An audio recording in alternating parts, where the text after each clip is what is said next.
conversación. Así que por favor tengan eso presente para que mantengamos un ambiente de respeto. La agenda del día de hoy es con dos expositores. En primer lugar, José Antonio Gurí, del Ministerio de Ciencia, va a hablar sobre la política de inteligencia artificial, para luego a las 6:15 tener una presentación de Mauricio Correa, que es profesor del Instituto de Filosofía de la Universidad Católica de Chile. De 18:35 a 18:55 de la presentación de Delfina Fantini, que es profesora del Royal College of Art. Y para finalizar tendremos esta sesión de preguntas y comentarios donde podremos interactuar y construir esta política entre todos.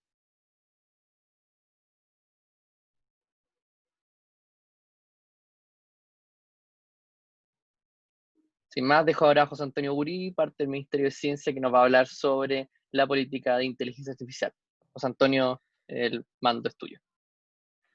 Bueno, primero, muchas gracias a todos y todas por conectarse y por acompañarnos nuevamente en esta serie de webinars que estamos haciendo sobre inteligencia artificial. Ya este es el 10º, nos quedan algunos más todavía porque vamos a estar hasta agosto. Bienvenidos de vuelta a los que ya se han conectado y que nuevamente siempre digo lo mismo, pero probablemente se encuentren con algunas cosas que ya conocen en esta presentación. Así que vamos a partir ya presentándoles un poco y situando el concepto de inteligencia artificial, y eso es un poco para poder situar la discusión que vamos a tener después también. Y también pasando un poco ya a lo que es la política misma, que estamos construyendo, y aclarar desde ya, es mostrarle cómo las estamos construyendo, porque la idea es poder tenerla a fin de año, pero también que sea una política que sea construida en forma colectiva, no solo por nosotros, y en ese sentido esto es parte del proceso que estamos llevando adelante. Entonces, para dar un breve contexto, y para comenzar, dar un pequeño dato curioso, pero también para mostrar lo antigua que es la inteligencia artificial, y esto es un poco para situar dónde está el concepto. En ese sentido, la inteligencia artificial hace 64 años recién se habló por primera vez de ella, pero en ese sentido es bastante vieja. Uno se imagina como algo que nació en los últimos 10, 20 años, pero en realidad esto se empezó a conversar como inteligencia artificial en 1956. Pero incluso antes, en los años 50, un poco antes, ya habían distintos académicos como Alan Turing discutiendo sobre la posibilidad de que las máquinas pudieran hacer cosas que normalmente hacían las personas. Y en ese sentido, en la literatura, en 1920, hace 100 años, se inventó por primera vez la palabra robot, que fue Karel Capek, un autor que escribe esta obra de teatro Ruhr, en la que se imagina unos autómatas que podrían reemplazarnos y podrían hacer el trabajo que hacen las personas, y así nosotros no tendríamos nunca más que trabajar. Y que es una pregunta bastante atingente al día de hoy, pero ya se lo estaban imaginando hace 100 años.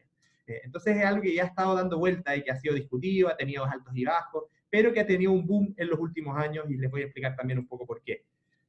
Entonces, primero hay que situar un poco la discusión sobre qué es la inteligencia artificial. Y acá tenemos un primer problema, y que es que la misma inteligencia artificial no existe un consenso sobre qué es la inteligencia artificial. Y si uno revisa distintas políticas públicas, distintos documentos, se puede encontrar con definiciones que no necesariamente son iguales, y en ese sentido existe la necesidad de acordar qué es lo que vamos a entender por inteligencia artificial. Y en esa línea, lo que vamos a estar entendiendo, por lo menos hoy día y en la política, es más bien amplio, pensando en que ya ha evolucionado bastante y puede cambiar mucho en los próximos años. Entonces hay que tratar de ser lo más amplios posible para poder efectivamente abarcar este campo que todavía no está tan bien definido. Y en eso vamos a considerar que son sistemas computacionales que toman datos del ambiente, y que el ambiente puede ser desde una base de datos en un Excel hasta una imagen, hasta cualquier otra cosa, y que a partir de ciertos sistemas basados en las máquinas, influye en el ambiente. Y eso es bastante ambiguo. Y en esta línea, al fondo, cómo se parece a nosotros es que muchas de ese procesamiento de datos y cómo se influye el ambiente son tareas que, de hacerlas una persona, requerirían de inteligencia humana. Sin embargo, sí podemos situar el concepto en un lugar, y es que la inteligencia artificial hoy día es una inteligencia artificial estrecha. Entonces, cuando uno se imagina a Yo Robot o Terminator, eso todavía no está aquí. Y no está aquí principalmente porque los sistemas de hoy día lo que hacen es que hacen una cosa muy, muy bien. Juegan ajedrez muy bien, juegan Go muy bien, identifican caras muy bien, pero si uno le pide a ese mismo sistema tener la flexibilidad de aprender o de hacer otras cosas, probablemente no sea posible. Y quizás el algoritmo que es capaz de jugar un juego de Go y ganar al campeón mundial de Go, no le podemos pedir que vaya al supermercado a comprar cosas. Y en ese sentido todavía lo que se llama la inteligencia artificial general, que es esta inteligencia artificial maleable y mucho más similar a la inteligencia humana, no es algo de lo que estemos ni siquiera teóricamente cerca. Entonces, esas son un poco las consideraciones que hay que tener al momento de empezar a hablar de inteligencia artificial. Sin embargo, lo otro importante de mencionar es que la inteligencia artificial es una tecnología que se llama de propósito general, como lo fue en su momento la electricidad, la máquina a vapor, el Internet, que son tecnologías que influyen y que afectan transversalmente a la sociedad y con las que estamos en contacto en forma constante y muchas veces inconsciente en nuestro día a día. Y en eso podemos ver distintas aplicaciones, como cuando vemos series y nos recomiendan series, cuando tenemos en las redes sociales una cierta configuración de qué es lo que vemos, entre muchas otras cosas, probablemente estamos interactuando con algoritmos de inteligencia artificial. Y durante los últimos años esto ha tenido un gran crecimiento y se empezó a tener una gran importancia, principalmente porque aumentó exponencialmente la cantidad de datos disponibles y la capacidad de cómputo, o sea, el poder que tenían los computadores, y eso hizo posible muchos algoritmos que los teóricos habían ideado antes, pero no se habían podido aplicar, y se dio paso a un nuevo paradigma de inteligencia artificial que usando Machine Learning y en particular el Deep Learning, que es el aprendizaje profundo, en que las máquinas podían aprender, y que no es necesario, yo no necesitaba programar todo lo que hicieran, sino que yo les podía dar ciertos inputs y en base a eso ellas procesaban y aprendían a hacer cosas. Y esto cambió y se revolucionó especialmente alrededor del 2010 cuando salen los primeros papers sobre el aprendizaje profundo. Y a partir de eso ha tenido un crecimiento gigante. Y por ejemplo se estima, que esta es una estimación de Pricewaterhouse antes de la crisis del coronavirus, en que los próximos 10 años podía aumentar el PIB a nivel mundial en más de 15 trillones de dólares. Y esto principalmente porque podría generar mejores productos y servicios, los personaliza mucho más para las personas, aumenta la calidad, se hace mucho más eficiente el trabajo, entre otras cosas. Sin embargo, cómo se va a distribuir el impacto positivo y los beneficios de esta tecnología va a depender mucho de cómo se preparen los países. Y en esta misma publicación estiman que la distribución del beneficio de la tecnología no va a ser igual en todo el mundo. Y por ejemplo, iba a estar muy concentrado en China o en Norteamérica. Y en el caso de Latinoamérica podemos ver que nos podríamos estar quedando muy, muy atrás. Y además, uno puede hablar de múltiples beneficios, sin embargo, la inteligencia artificial en sí misma también tiene una serie de riesgos. Y esos riesgos son sumamente importantes de considerar al ver cómo nosotros nos vamos a ir relacionando con la tecnología y cómo vamos a llevar esa relación con la tecnología adelante, porque estos dilemas se han abordado en forma distinta en los distintos lugares del mundo. Tenemos algunos ejemplos acá, por ejemplo, como riesgos, lo que se llama de caja negra, que en el fondo es capaz de explicar la inteligencia artificial lo que hace, pero ahí también hay que preguntarse hasta qué punto nosotros podemos explicar lo que hacemos.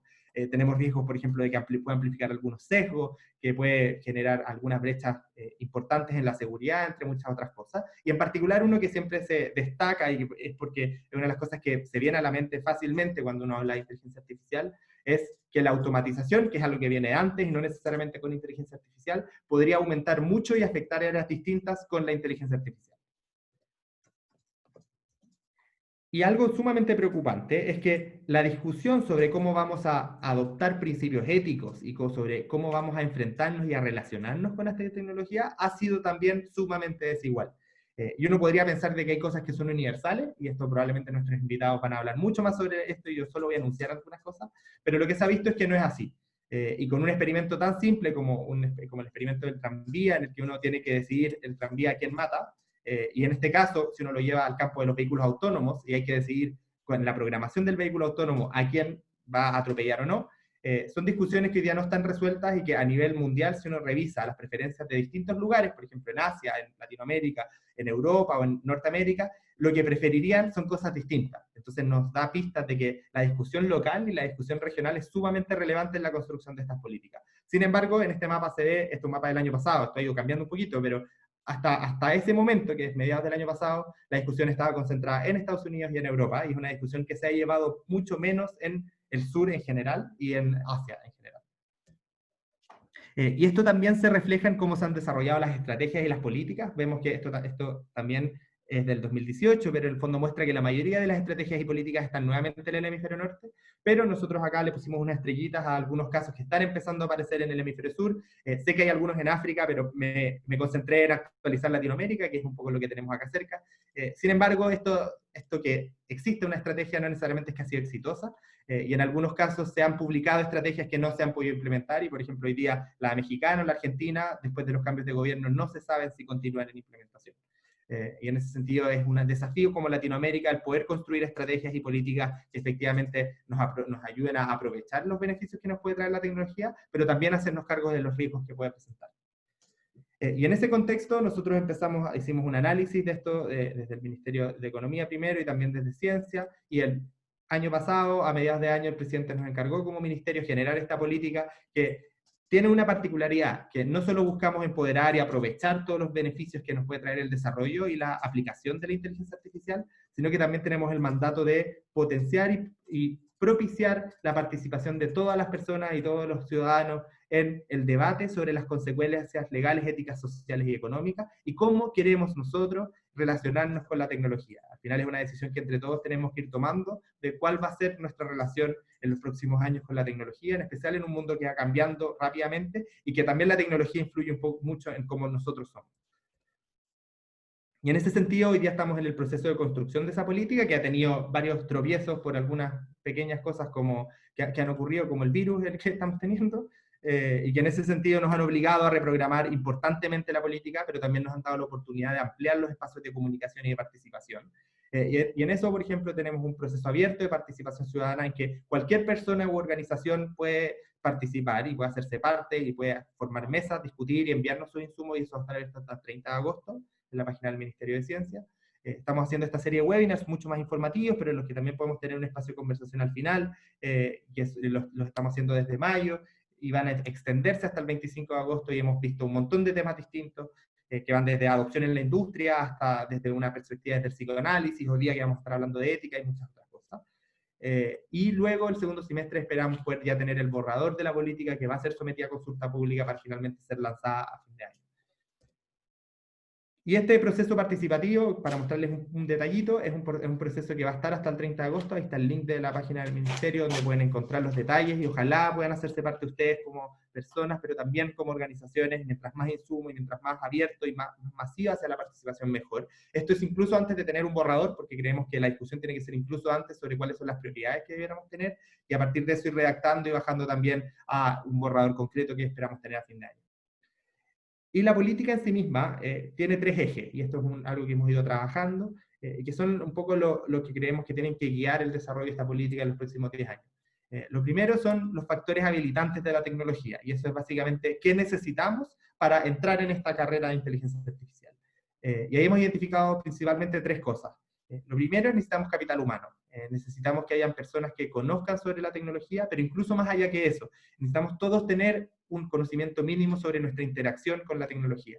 Y en ese sentido esto va desde trabajar con los programas que son a nivel escolar, hasta los programas de especialización como doctorados y magíster, pero también pasando por cómo cambia la educación técnica, cómo hacemos la formación en general, la formación continua, cómo también cambia, cómo las personas que necesiten reconvertirse en este proceso lo puedan hacer, etc. Lo segundo en ese mismo ámbito es la infraestructura, que es cómo podemos tener conectividad, capacidad de cómputo, en el fondo que efectivamente todos podamos tener buen internet para poder acceder a estas cosas, que existan sensores, etc.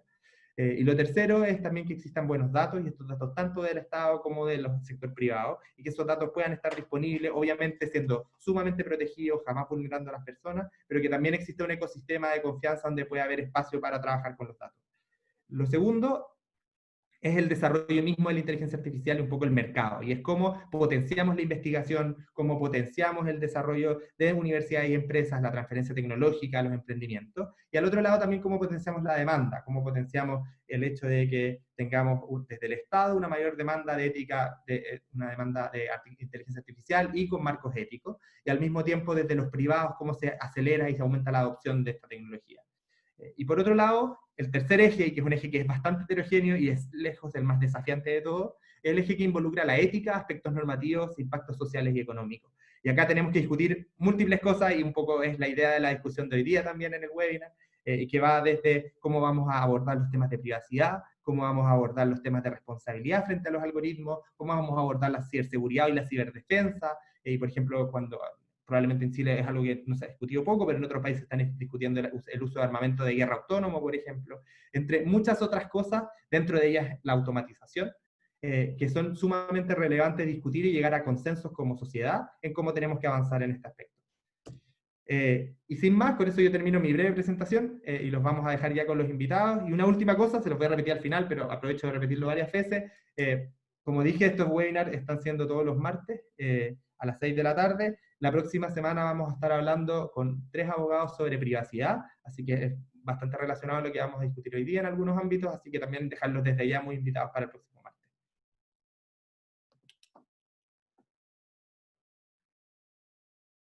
Muchas gracias, José Antonio, por la presentación. Nos da un contexto un poco de en qué está el Ministerio de Ciencia con respecto a la inteligencia artificial. Ahora le vamos a dar el paso a Mauricio Correa. Mauricio, por mientras coloca tu presentación. Por mientras yo te presento, Mauricio Correa es doctor en filosofía por la Universidad de Valencia, España, donde se especializó en filosofía moral y política, así como en éticas aplicadas. Actualmente, como dije anteriormente, se desempeña como profesor de ética aplicada en el Instituto de Filosofía de la Pontificia Universidad Católica de Chile. Eh, También es coordinador de la Red Latinoamericana de Éticas Aplicadas y editor en jefe de Veritas, revista de Filosofía y Teología, que es indexada en Scopus. Entre sus publicaciones como autor se encuentran los libros La tolerancia liberal, una aproximación a la propuesta ética y política de John Rawls, del 2013, Nuevas teorías sobre la tolerancia y el pluralismo, del aborto a la sociedad multicultural, 2015, y Chile, la transformación ética, el 2017. También tiene algunos libros como coeditor. Mauricio, el espacio es tuyo. Gracias. ¿Me escuchas, verdad? Sí, perfecto. ¿Sí? Ok, Sí, yo no uso presentación. no uso presentación, así que No hay problema. no hay problema. Y nada. Voy a usar mi cronómetro para respetar los 15 minutos que nos han dado y así la profesora Delfina no le quito tiempo. Bueno, primero saludar y dar las gracias a José, a Carlos, a Jacinta del Ministerio por esta invitación, por organizar este encuentro. También saludar, bueno, ya la mencioné, a la profesora Delfina Fantini.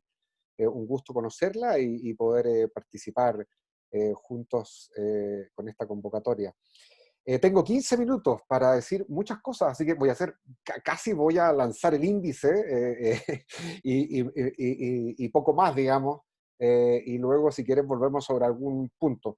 Yo quiero decir 4 cosas rapiditas, 4. Primero, contextualizar el tema de la ética o la llamada ética de la inteligencia artificial o algorética dentro del marco de la trayectoria de la ética. Yo siempre digo que a la gente le gusta hablar de cuestiones éticas, pero no le gusta hablar de la ética de la cuestión. La ética no pasa de ser un concepto que lanzamos, pero no nos gusta hablar mucho de eso. Pero bueno, aquí yo diré unas poquitas cosas. Luego, esquemáticamente, lo que yo considero son los 3 campos que debería comprender la ética en la inteligencia artificial. Luego, tercero, señalar algunos documentos en general que, como ha dicho muy bien José, tienen coordenadas geográficas bastante específicas. Y por último, una brevísima reflexión filosófica, si ustedes quieren, así un rollo filosófico, ¿ya? Que surge a tenor de este campo. Parto de lo primero, ¿no? La ética de la inteligencia artificial, el contexto de lo que se llama, al menos desde la década del 70 de nuestro pasado siglo XX, ética aplicada. Esto resulta curioso porque desde los orígenes griegos, pasando por la Edad Media, incluso llegando hasta nuestros días, la ética o filosofía moral, siempre hay que añadir este segundo condimento, filosofía moral, ¿ya? Siempre ha consistido en una reflexión racional en torno a la praxis o la acción humana. Y gira en torno a las categorías morales, el bien, el mal, lo justo, lo injusto. Esto ha sido desde su origen, ¿ya? Históricamente. Y ha tenido esta larga trayectoria histórica. Curiosamente, sí, sin embargo, a inicios del siglo XX, ¿ya? Hablo de 1900, 1902, para ser un poco más preciso, y durante todos los primeros 50 años del siglo XX, curiosamente, la ética, ¿ya? Que siempre se preocupó de la praxis de la acción humana, dejó de preocuparse de la praxis de la acción humana. A esto se le llamó la metaética o la ética del análisis del lenguaje moral, ¿ya? Es una época histórica, insisto, en que la praxis, la acción humana queda de lado y da un giro hacia el lenguaje, ¿ya? Esto es una cuestión bien interesante. ¿Por qué? Porque hasta ese momento siempre se ha hablado de ética, no se habla de ética aplicada, fíjense, qué curioso. Ahora bien, esto es así, más o menos, voy a decir, hasta 1948, por poner una fecha más o menos exacta, ¿ya? Donde, nótese bien, en el campo de la filosofía moral, de la ética, recupera su interés por la praxis, por la acción. Fíjense que es reciente, no es mucho, es recién, y se da en un giro que no se da dentro de la filosofía. No son los filósofos ni las filósofas, ¿ya? Quienes hacen retornar esta reflexión hacia el interés práctico, sino que más bien proviene de otros campos. ¿Ya? Los menciono muy en general. El primer signo de este giro, este retorno a la cuestión práctica, este interés práctico en la ética, se da a la luz de la obra de este ingeniero forestal Aldo Leopold, A Sand County Almanac. ¿Ya? Se publica el año siguiente de su fallecimiento, donde se encuentra un ensayo extraordinario. Si no lo han leído, les recomiendo que lo lean, es sencillamente extraordinario, que se llama Ética de la Tierra, ¿ya? The Land Ethics. Extraordinario este texto. Es la primera llamada de atención, nótese, la primera llamada de atención sobre el deterioro de la tierra, el deterioro ecológico, producto, obviamente, de la acción humana. Esto es un texto sencillamente extraordinario. ¿Por qué? Porque es aquí donde Leopold habla de una secuencia evolutiva de la ética y habla de la necesidad de la ampliación de la comunidad moral o la comunidad ética. Fíjense que la primera etapa de esta secuencia evolutiva de la ética sería la relación entre los individuos, la segunda sería la relación entre individuo y la sociedad, y la tercera, que es la que precisamente plantea Leopold, consideraría la relación entre la ética y la tierra y todo lo que en ella habita, plantas y todos los animales, tanto humanos y no humanos. Fíjense que estas dos ideas son sencillamente extraordinarias, proféticas, y constituyen el primer paso en nuestro tiempo, en el siglo XX, ¿ya? De ampliación del campo del campo de preocupación de la comunidad moral. ¿Ya? No me detengo más en ello porque es tremendamente interesante, solamente llamar la atención sobre estas dos ideas, en la recuperación de la cuestión práctica en el ámbito de la ética y por otra parte, ¿no? Esta ampliación de la comunidad moral. Pues bien, dentro de estas tres secuencias evolutivas de la ética y desde el punto de vista de Leopold, nosotros hoy día podríamos estar hablando perfectamente de una cuarta etapa en esta secuencia evolutiva de la ética, que sería precisamente aquella que comprende, ¿no? La relación del hombre, del ser humano, con los sistemas de inteligencia artificial, sean sistemas de software o hardware diseñados por los mismos seres humanos. Fíjense, esta sería la cuarta, así que estaríamos instalados en esta cuarta. Algunos autores hablan de la cuarta revolución tecnológica, industrial, etc. Aquí vamos a plantearlo de esa manera. Por lo tanto, la cuestión ética en este contexto va a surgir en torno a, obviamente, aquellos aspectos que representan un gran desafío, como es crear, usar y convivir con inteligencia artificial, ¿ya? En lo que representa, como es la característica de las éticas aplicadas contemporáneas, una nueva interfaz disciplinaria. Fíjense, esto es muy interesante porque aquí concurren representantes de distintas disciplinas y de ámbitos del conocimiento en un diálogo que supone un trabajo interdisciplinar y transdisciplinar. No voy a explicar eso y lo dejo ahí instalado como nueva interfaz disciplinaria. Ahora bien, ¿cuáles serían los campos de interés que entrarían dentro de esta reflexión ya de lo que se da en llamar ética de la inteligencia artificial o algorética? Al menos yo distingo tres campos en los que habría que tomar tres campos o líneas que debería tomar esta investigación. El primer campo se refiere a la ética en la investigación en inteligencia artificial. ¿Ya? Aquí resumo y soy muy rápido en ello. Aquí se refiere obviamente a los profesionales o los desarrolladores que están innovando y creando ya estas nuevas tecnologías. Dos aspectos. Aquí, por una parte, surgen los códigos de ética en la investigación en inteligencia artificial, ¿ya? Y por otra parte, otro desafío que significa la capacitación ética de quienes investigan en este campo. ¿Ya? Aquí hay varias iniciativas, bien conocidas, la del Grupo Europeo de Ética de la Ciencia y las Nuevas Tecnologías, ya hay una declaración, no propiamente un código, una declaración para elaborar un código en esta línea. Luego está el Código de Conductas Europeos para la Integridad de la Investigación de ALEA, ¿ya? Luego la Declaración de Barcelona también para el desarrollo y uso de inteligencia artificial, ¿ya?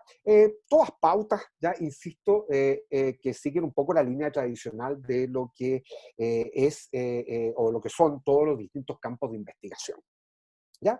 Este es un primer, insisto, campo, ¿ya? De investigación en ética de la inteligencia artificial. Un segundo campo, ¿ya? Y ahora ya esto ya se pone más lo que más entretiene a la gente, es la ética en el uso de la inteligencia artificial, ¿ya? O de los sistemas inteligentes. Es decir, ¿cómo hemos de orientar de manera ética el uso humano de estos sistemas para realizar diferentes actividades o incluso resolver problemas? Como lo decía muy bien José, ya no podemos vivir sin inteligencia artificial, ya estamos instalados en este mundo de la inteligencia artificial. Cuando vamos a pedir un crédito, hay un software de inteligencia artificial que hace una evaluación de nuestro aval financiero. Cuando compramos un billete de avión o buscamos un hotel, ya, un algoritmo compara precios. Cuando Spotify o iTunes, plataformas de música, nos recomiendan algún disco, lo hace un algoritmo, software de inteligencia artificial, y así un largo etcétera de cómo convivimos cotidianamente con esta realidad.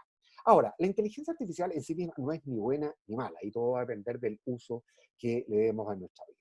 Aquí se presentan un número importante de cuestiones éticas que van desde la violación a la privacidad, el uso indebido de datos personales sin consentimiento, la discriminación por motivos raciales o de género, la producción de noticias falsas, las fake news, o la automatización laboral, y por supuesto el problema del desempleo, o el poder que están adquiriendo las grandes corporaciones en este campo. Solo por mencionar el escándalo reciente revelado por la investigación de New York Times y The Observer sobre la consultora Cambridge Analytica, ya por todos me imagino conocido, que utilizó información de los usuarios de la red social de Facebook para manipularlos políticamente en las elecciones del 2016 en Estados Unidos. Bueno, no me voy a detener en ello. Al respecto, el historiador Yuval Noah Harari ha alertado sobre la posibilidad de una dictadura digital. Nótese, una idea, por si acaso, nada descabellada. Si uno lee los comentarios del filósofo surcoreano Jung-Chul Han acerca del control digital disciplinado en China en torno a la pandemia, a través de cámaras de reconocimiento facial, los mismos móviles. La verdad, no sería nada extraño pensar en una dictadura digital. La misma filósofa de la cortina española, por su parte, ha hablado de la necesidad de promover una ciudadanía digital. Fíjense que vaya en concordancia con el respeto de la dignidad y los derechos humanos. Bueno, así podríamos seguir con una larga lista de problemas éticos que se plantean en este campo. Luego, un tercer y último campo de investigación en este gran rótulo de ética de la inteligencia artificial sería la ética que se refiere, sería aquel campo que se refiere a la ética de los sistemas inteligentes, es decir, los algoritmos, las máquinas, los robots. ¿Ya? Aquí entramos a lidiar un poco con ciencia ficción, con las películas que acaba de mencionar José, etcétera, pero que ha dado paso, por ejemplo, a una literatura en el campo de la roboética, ¿sí? Ahí los automóviles autónomos, que se le llama. Yo prefiero, desde el ámbito de la ética, un poco renunciar al concepto de autonomía en este campo, la verdad. Yo prefiero hablar más bien de automáticos, automatizados, autoconducidos, pero el concepto de autonomía, que tiene una carga intensa ética, que es importantísimo en la trayectoria del pensamiento de la filosofía moral, la verdad lo dejaría de lado. Aquí vienen estos inventos del dilema del tranvía, The Trolley Problem, de Judith Herbert Johnson, en un artículo de 1985. Quiero decir que el ejercicio de esta filósofa moral es más bien poner a prueba el razonamiento moral y la teoría ética, no es resolver el problema de si mata 5 o mata 2, digamos, que incluso para nosotros sería algo difícil. Aquí empiezan consideraciones utilitaristas de costo-beneficio, que es una de las teorías que se pone a prueba en ese ejercicio, y otras que tienen que ver, obviamente, con la dignidad y los derechos en la línea de la tradición kantiana, ¿ya? Y así un largo, etcétera. Hay que decir que por ahora el automóvil totalmente autónomo, completamente autónomo, o mejor automatizado o autoconducido, es una aspiración todavía lejana, aunque se han dado pasos en ese sentido. Tercero, marcos éticos de referencia para la inteligencia artificial que existen hasta ahora. Simplemente los menciono, pero ustedes pueden consultarlos en Internet y están disponibles ahí, son bastante repetitivos, bastante codificados, etcétera, pero bueno, están las directrices de ética para la inteligencia artificial confiable del grupo de expertos de alto nivel de inteligencia artificial de la Comunidad Europea del año 2019. Ahí habla de, obviamente, supervisión humana, seguridad, privacidad, gestión de datos, transparencia, equidad, etcétera. Son las típicas declaraciones codificadas de la ética. Luego, otro, el acuerdo de los países miembros de la OCDE, acuerdan 5 principios el 22 de mayo del 2019, también lo mismo, bienestar de las personas, el planeta, sostenibilidad, respeto a las reglas, derechos humanos, etcétera. Luego el más reciente, curioso, el 2020, ahora en febrero, el de la Academia Pontificia de la Vida de la Iglesia Católica, Microsoft, IBM, la Organización de las Naciones Unidas para la Alimentación y la Agricultura, FAO, y el gobierno italiano, firmaron el llamado de Roma para una ética de la inteligencia artificial. Ellos promueven ahí la Algor ética, y también lo mismo que lo anterior, en transparencia, inclusión, responsabilidad, imparcialidad, confiabilidad, etc. En el caso chileno, la Comisión del Senado, Desafíos del Futuro, Ciencia, Tecnología e Innovación, publicó en septiembre del año pasado el documento titulado Inteligencia Artificial para Chile, la urgencia de desarrollar una estrategia. Lamentablemente no aborda directamente las cuestiones éticas en inteligencia artificial, advierte sobre la importancia de un marco ético jurídico que haga frente a su uso malicioso, utiliza la expresión literalmente. Aquí hay una confusión entre ética y el ámbito o el aparato jurídico, pero bueno. Y luego habla de tratar el tema de la educación universitaria en posgrado, ¿ya? Donde incluye la filosofía ya llegué a mi tiempo. Pero no hay problema si vas cerrando en unos 5 minutos más, tenemos un margen. Voy cerrando. Y habla de, obviamente, la inclusión de la filosofía de la ciencia, la tecnología, la reflexión de los conceptos éticos y humanos en inteligencia artificial, etc. Bueno, quien escribió esto, por si acaso, debió haberse preguntado, antes que escribirlo, si en Chile efectivamente existe una reflexión en estas líneas, si realmente nuestras universidades están reflexionando sobre estos campos de manera sistemática. ¿Okay? Sería una pregunta interesante. No sigo mencionando más documentos porque hay una gran cantidad, digamos, de documentos que van todos en esta línea y se presentan como marcos éticos de referencia, ¿ya? Tanto para el desarrollo como para el uso de la investigación en inteligencia artificial. Quiero terminar, y me salto cuestiones aquí, quiero terminar esta breve intervención. Quisiera formar una breve interrogante ya al estilo filosófico, digamos, que provocan cierta inquietud. ¿Es posible dotar de una moral o ética a los sistemas inteligentes? En el caso que la respuesta sea afirmativa, entonces supongamos que es afirmativa, entonces, ¿en qué sentido podemos hablar de una experiencia moral no humana? ¿Es posible hablar de agentes éticos o morales, tal como lo hacemos sobre los seres humanos? Y en el caso de que efectivamente lo fueran, estoy siempre suponiendo cuestiones afirmativas, ¿podemos hablar entonces de una nueva ampliación de la comunidad moral en el sentido de Leopold, fíjense, en la que debamos reconocer derechos morales a las máquinas inteligentes? Un poco más allá surge otra inquietud, esta vez más utópica a la luz de los avances actuales y futuros en la inteligencia artificial. ¿Podemos abrigar la esperanza de alcanzar por mediación algorítmica un mundo éticamente perfecto? ¿Sí? Un mundo éticamente feliz, parafraseando la feliz expresión de Aldous Huxley. Creo que el supuesto dominio de la era digital, de una ética automatizada, ya no autónoma en el sentido moral kantiano, significaría la superación algorítmica de la ética, tal como la hemos conocido por más de 25 siglos. En cierto modo vendría a declarar el éxito absoluto de los códigos éticos de conducta ya integrados como una especie de ADN automatizado, un patrón conductual sistemático sobre lo éticamente correcto. Pero ante el eventual cumplimiento de una utopía semejante, algo así como una algoréticocracia, en que las decisiones sobre la vida personal, los asuntos económicos, políticos, laborales, medioambientales, ya no dependan de la decisión humana, sino de los algoritmos, ¿sería este todavía un mundo éticamente humano? O aún más, ¿sería todavía el mundo en el que deseamos vivir y convivir? Programar o ser programados, decidir o que decidan en nuestro lugar, gobernar o ser gobernados, autónomos o automatizados. Al final, esta es la cuestión a la que estamos, a la que tenemos que enfrentar en esta cuarta secuencia evolutiva de la ética. Gracias por los 5 minutos. Muchas gracias, Mauricio, ahí terminando con una frase parecida de Hamlet. Bien interesante lo que propones ahí, las interrogantes, yo creo que van a ser algo que podemos discutir en la sección de preguntas, o sea, lo que propones de esta algoreticocracia, algo que podría estar pasando ahora que tal vez no somos conscientes todavía. Tanto, muchas gracias por la presentación. Ahora pasamos a Delfina. Por mientras que, bueno, no sé si tienes presentación, Delfina, pero te voy a presentar.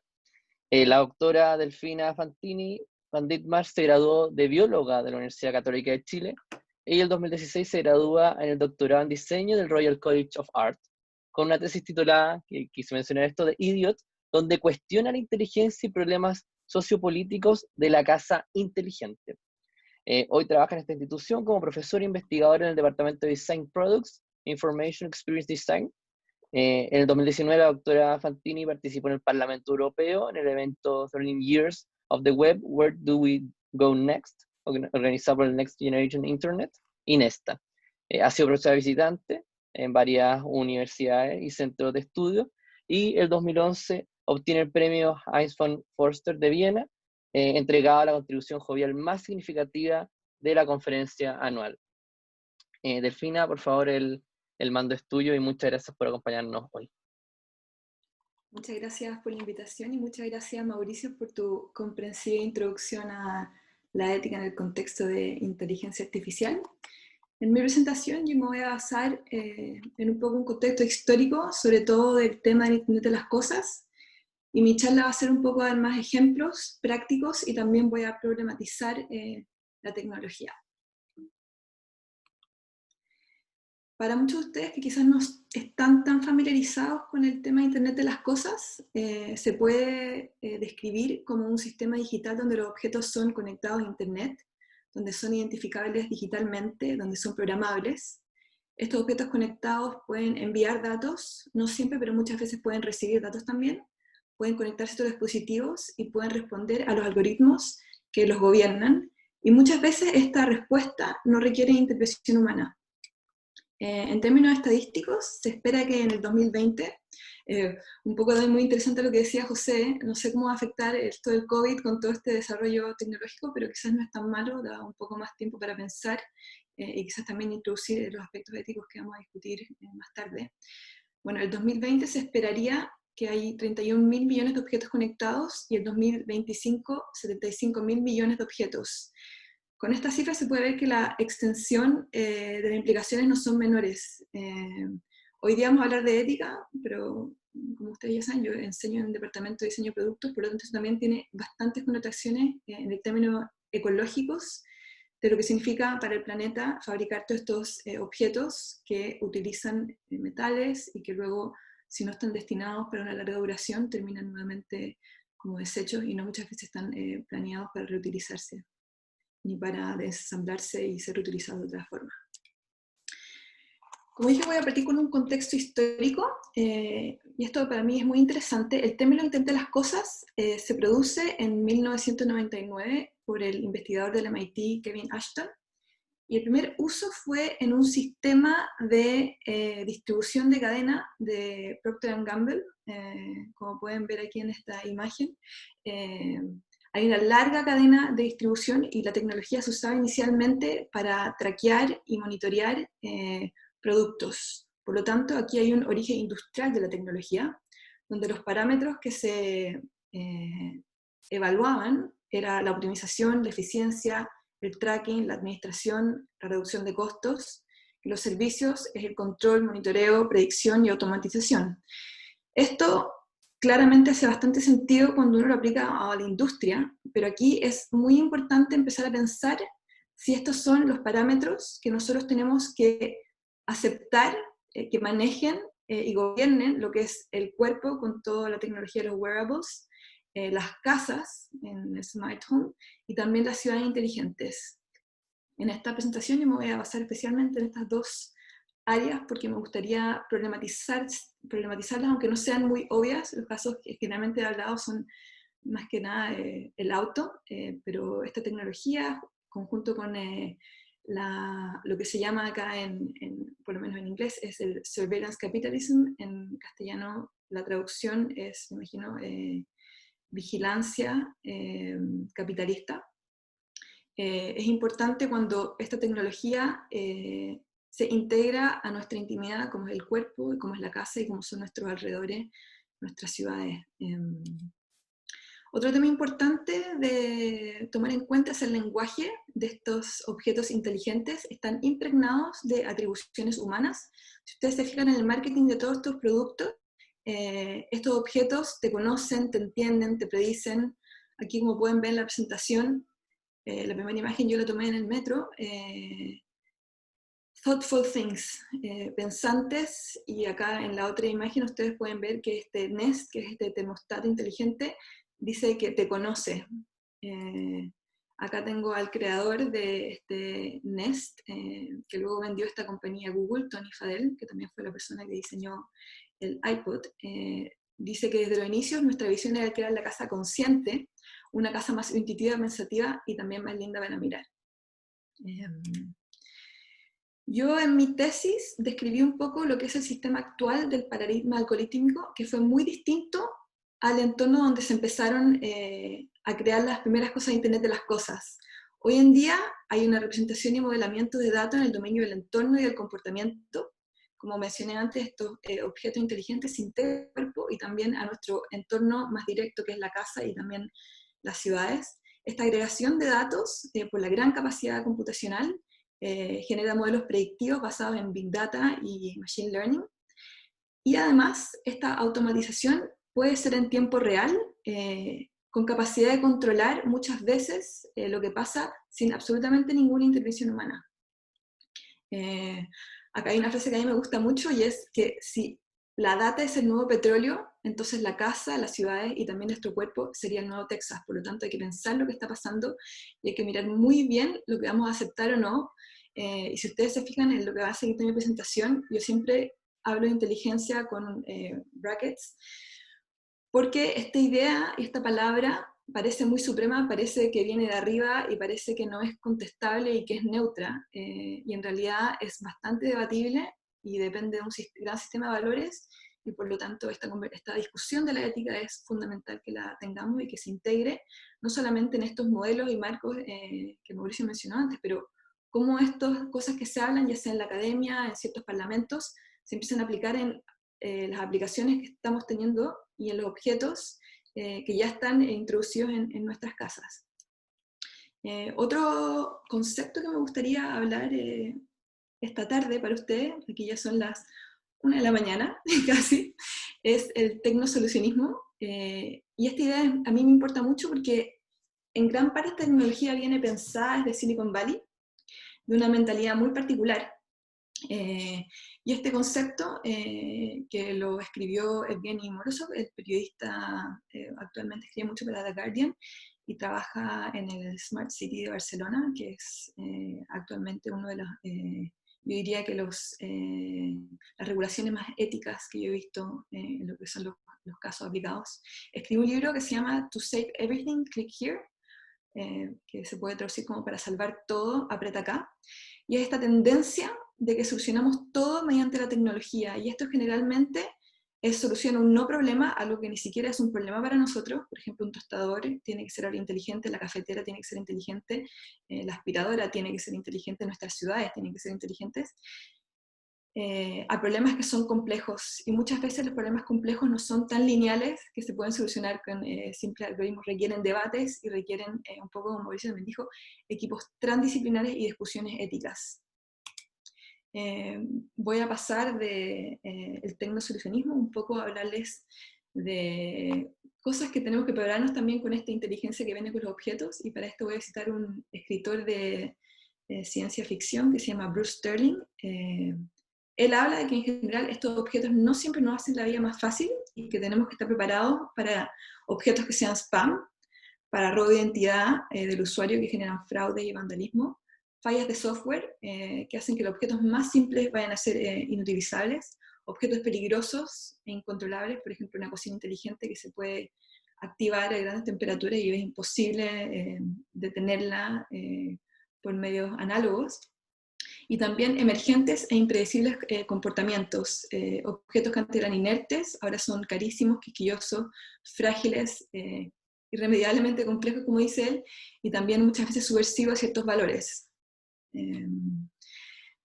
De estos dos miradas, proteccionismo más los problemas que vienen, un tema muy importante a abordar creo que es el capitalismo de la vigilancia, como mencionaba antes, que acá en el hemisferio norte hablamos mucho de surveillance capitalism, ya lo estamos usando bastante en este lenguaje, y es básicamente la traducción de la experiencia humana como una materia prima en datos del comportamiento. La autora, Shoshana Zuboff, habla también de que algunos datos se utilizan para mejorar ciertos productos y ciertos servicios, pero también hay un excedente de comportamiento que luego es reutilizado por ciertas, no solamente gobiernos, sino también potencialmente empresas. Y estas máquinas automatizadas no solamente conocen nuestro comportamiento, sino que al conocer y tener tanta data de nosotros, reconfiguran nuestro comportamiento, nos reorientan desde el conocimiento y ejercen un cierto poder y control sobre nuestras decisiones y cómo nos influencian. Por lo tanto, hay que también discutir qué pasa con esta parte de esta inteligencia que nos está rodeando cada vez más. Como dice la autora Shoshana Zuboff, el capitalismo de vigilancia sabe todo de nosotros, sin embargo sus operaciones están diseñadas para ser incognoscibles para nosotros. Y eso genera un gran imbalance de poder. Voy a hablar brevemente de algunos ejemplos. Voy a partir con el caso de los wearables, y de hecho en el caso de los wearables voy a hablar de mi propia experiencia. Yo cuando estaba haciendo mi doctorado me empecé a monitorear, no porque me interesara, pero sino porque me interesaba yo misma vivir la experiencia de lo que era utilizar estos objetos inteligentes sin solamente leer sobre el tema. Yo quería ver cómo es la experiencia, cómo es la app, qué hace conmigo. Por lo tanto, yo me estaba monitoreando con un Fitbit y tenía esta aplicación. Como era época mía doctoral, yo dormía muy poco, tenía bastante trabajo que hacer, y esta aplicación me seguía continuamente recordando de mis bajos índices de sueño, que esta semana era peor que la anterior, pero esta imagen a mí me llamó mucho la atención. Me habló de que esta semana yo tuve un promedio de 6 horas 5 minutos de dormir. Estos son 27 minutos menos que la semana anterior, y me habla y me dice que yo tengo que reflexionar y reenfocarme en las cosas en mi control, y me dice que yo no me voy a arrepentir de no ver un capítulo de Friends cuando me sienta la palabra, que, si ustedes pueden ver, la palabra que utiliza la aplicación es awesome en la mañana. Y esto es muy problemático. Está ceramente contextualizada con mi contexto. Yo no veo series, sobre todo en ese proceso, y tampoco uso ese lenguaje, o sea que acá hay que replantear mucho de esta información. Esta aplicación también tenía una parte donde podía ingresar la comida. Estaba todo basado en métricas estadounidenses, por lo tanto no se reflejaba en absoluto lo que era mi dieta. Esto también viene muy culturalmente afectado por ciertas predominancias. Y tampoco, como quieren tener ninguna liabilidad médica, no te preguntan nada si no tienes diabetes o colesterol o lo que sea. Por lo tanto, uno de los mensajes que yo recibí fue que me tomara también medidas muy americanas muy grandes, un vaso enorme de un jugo de betarraga, que si yo tuviese algún problema, eso te puede meter en un coma diabético. Por lo tanto, hay una irresponsabilidad bastante grande y una descontextualización muy grande, que también es importante de abordar de dónde vienen estas ideas culturales metidas en esto que uno llama inteligencia. Y pasando un poco a la casi inteligencia, les voy a dar algunos ejemplos. La primera es los problemas que tienen estos parlantes, que son los protagonistas. Aquí puse la portada de la revista de Atlantic, sale Alexa, que es una profesora, terapista, papá y también espía.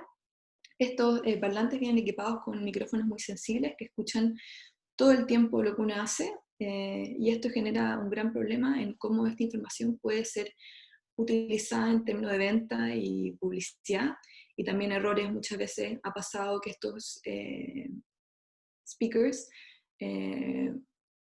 graban conversaciones y la mandan por algún problema o un glitch a ciertas personas, contactos que están en el mismo dispositivo. También está el problema, por ejemplo, acá a la izquierda plantea el problema de la Roomba, esta aspiradora inteligente. Mientras la aspiradora va pasando por tu casa, también está mapeando la superficie. Y lo puede hacer, por ejemplo, si en alguna pieza se toca con cosas chiquititas, puede llegar a deducir, aquí son juguetes de niños, o acá había un sillón antes y ya no está. Y esto generó un gran debate, en el cual se habló, el CEO de la compañía habló que esto en un par de años podría revender la información de la planta de tu casa a Amazon, Apple o Google, lo cual generó grandes alertas en términos de la publicidad que eso pudiese llegar a tener. Y esto no es un tema menor, ya que combinado con otros datos, esto puede velar mucho sobre tu estilo de vida y también de tus patrones que uno no sabe cómo van a afectar el día de mañana en términos, puede ser de seguros o puede ser de lo que el gobierno sabe de cómo uno se comporta sin ningún tipo de transparencia. También está el problema del Amazon Ring, que es esta cámara. Amazon ha tenido que despedir varios empleados por estar mirando videos de los clientes. También se vio que tenía un código oculto que compartía muchos datos de usuarios con terceros. Y también hay hackers que han agarrado muchas cámaras de familias y han usado para hablar y amenazar de vuelta a las personas que viven bajo esta tecnología.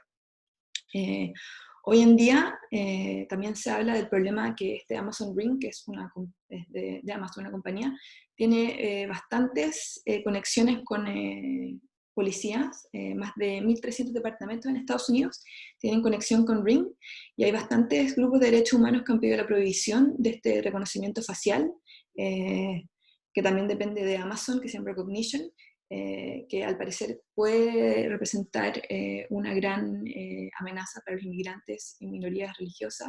Este tema volvió a salir hoy en día con Black Lives Matter. Amazon dijo que no iba a vender este sistema, pero solo dijo que esta no venta de sistema de recognition facial sería solamente por un año, lo cual no resuelve el debate, ni resuelve los vínculos, ni resuelve potenciales prejuicios que pueden tener estas cámaras. A mí un caso que me interesa mucho es este parlante babysitter de Mattel, que se llama Aristotle. Aristotle no solo monitoreaba a los recién nacidos, sino que también les cantaba canciones, a los niños les leía historias y también les podía leer lenguajes. Este producto no duró mucho en el mercado, ya que en el gobierno de Estados Unidos se declaró que podía infligir daño psicológico.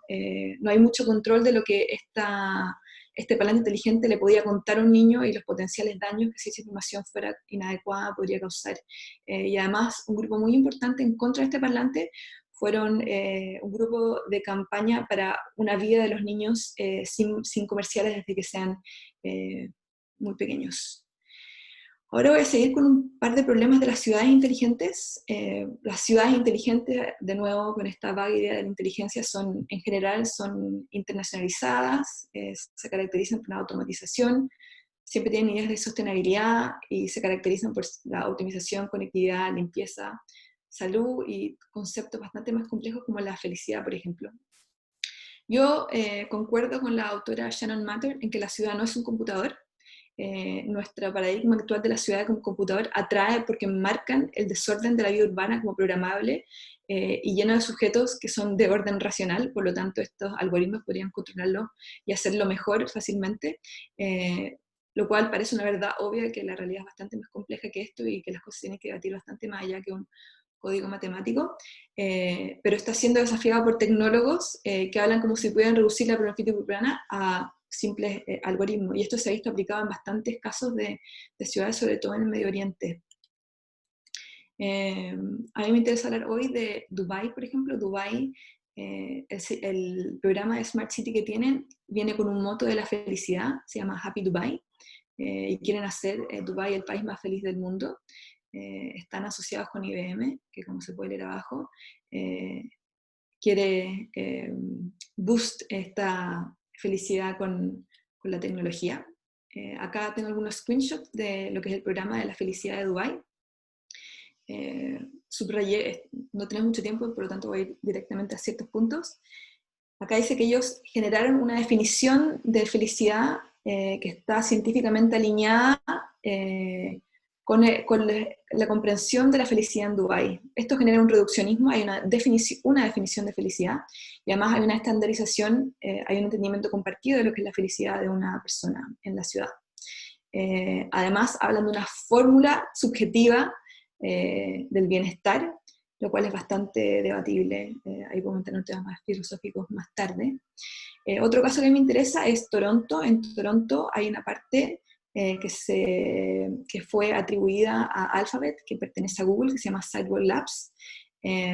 Como dice el CEO de Google, hemos realizado el sueño de que alguien nos pusiera acá alguna ciudad. O sea, a Google ahora le dieron el gran playground de la ciudad inteligente. La gran promesa, y acá se pueden los renders, en general toda la propuesta de Google era en estos renders que eran muy amigables, muy verdes, y siempre eran ofrecidos en caricaturas. La promesa era hacer la vida más feliz, barata y fácil. La prioridad era que iba a ser peatonal, iba a dar más prioridad a las bicicletas y a los autos, iban a haber robots que iban a despachar el correo, espacios comunes adaptables y un abastecimiento por microred sin emisiones. Pero el problema que venía con todo esto, que es una muy buena historia, era que había muy poca información de cómo la infraestructura, que era completamente surveillance capitalist, iba a ser usada por Google. Y en este caso es muy impresionante cómo los ciudadanos en Toronto reaccionaron increíblemente en contra de este proyecto, manifestándose y organizándose y planteando preguntas que para mí son fundamentales. ¿Cuál es la visión que ellos tienen? O sea, uno puede decir esta ciudad es inteligente, pero ¿qué significa inteligente si ellos van a estar a cargo y van a estar, o su infraestructura va a estar metida en las paredes y van a estar gobernando esta ciudad? ¿Cuál es su definición de inteligencia? ¿Quién es el usuario que sirve en última instancia? ¿Solo es para los inversores, es para los ciudadanos? ¿Quién controlará, tendría acceso a los datos? ¿Dónde está esa transparencia? ¿Quién controla esta plataforma? ¿Va a haber alguna opción de que los ciudadanos puedan estar involucrados? ¿Va a ser solamente Google o la municipalidad también? Nada de eso está esclarecido. También qué procesos de protección de privacidad podían ser garantizados para los ciudadanos. Y también plantea una pregunta muy importante, que es cómo estos datos van a ser utilizados en personas marginadas y sin hogar. Son dos grupos que nunca uno los mete dentro de los ciudadanos, sin embargo son muy importantes y existen. Entonces esa pregunta a mí realmente me parece bastante buena, y como pueden ver acá el movimiento se llama #BlockSideway, que era muy muy importante y propuso una fuerza tan grande que de hecho ahora en tiempos COVID, en mayo, Eric Schmidt dijo que no iban a seguir desarrollando el proyecto. Eric Schmidt dijo que no iba a funcionar por temas financieros, pero fue porque estos grandes movimientos dieron un gran dolor de cabeza durante mucho, mucho tiempo al proyecto. Y otro caso, para terminar con las Smart Cities, es en China. En Shainan, mucha de esta acelerada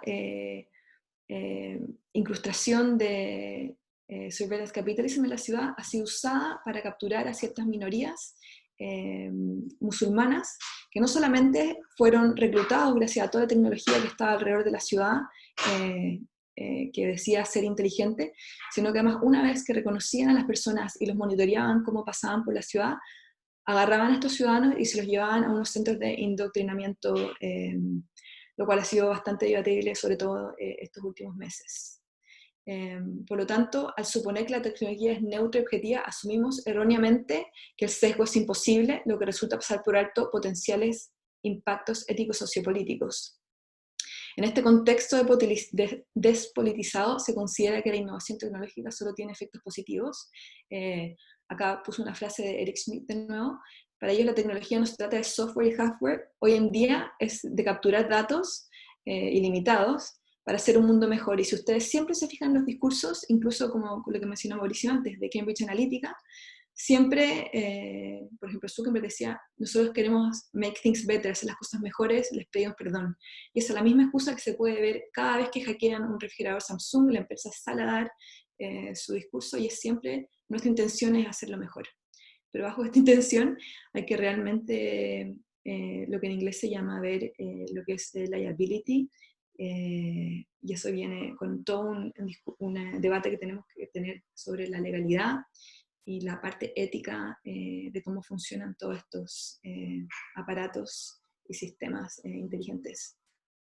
La tecnología, como mencioné antes, no es neutra, tiene el potencial de perpetuar viejas jerarquías. Acá puse el ejemplo de un concurso de belleza, que obviamente fue entrenado con lo que ha sido los concursos de belleza históricamente, por lo tanto, hay muchas más personas blancas que han ganado el concurso, y eso hizo que en este concurso de AI las personas de piel negra tuvieran casi ninguna posibilidad porque el entrenamiento era basado en lo que había pasado históricamente.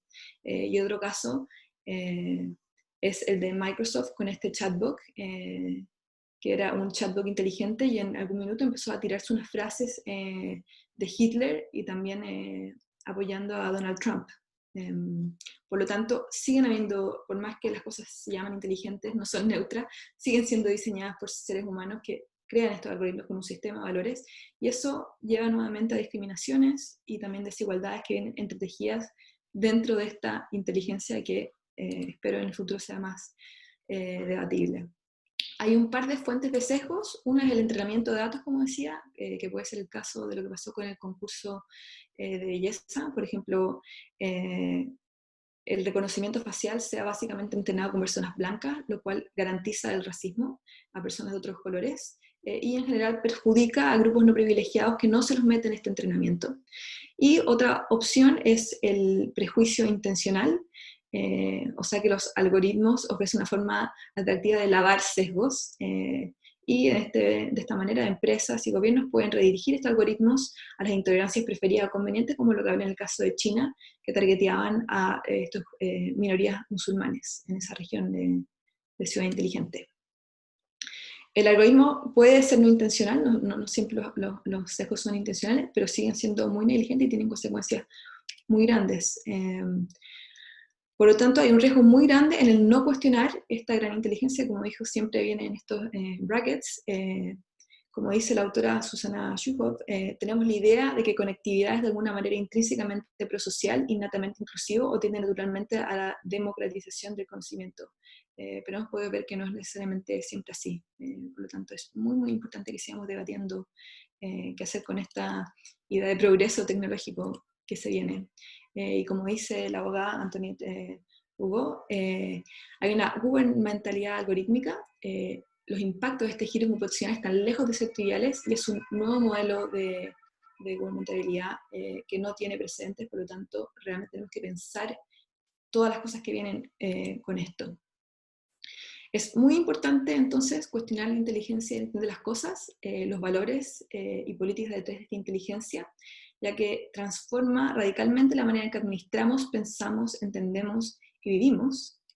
Y acá hay un libro que a mí me gusta mucho que se llama Future Ethics, y tiene una sección que se llama Problemas en el Paraíso, donde él realmente describe que el despertar ético está bastante atrasado respecto al avance tecnológico. Y voy a terminar con un nuevo término, que de hecho leí este artículo un par de días atrás, que se llama The Digital New Deal, por el abogado Fran Pasquale, que está muy involucrado en lo que es la discusión de sistemas digitales, especialmente con monopolios de las empresas. Él se especializa bastante en Google, pero rescaté a grandes rasgos 4 ideas que me parecen muy importantes de lo que él habla, que es que necesitamos una visión bastante más comprensiva del tema, una legislación mucho más robusta, principios no discriminatorios y transparencia, y hay que asegurarse en este caso tener la gente adecuada y cualificada que pueda observar, entender y luego reglamentar todo lo que está pasando.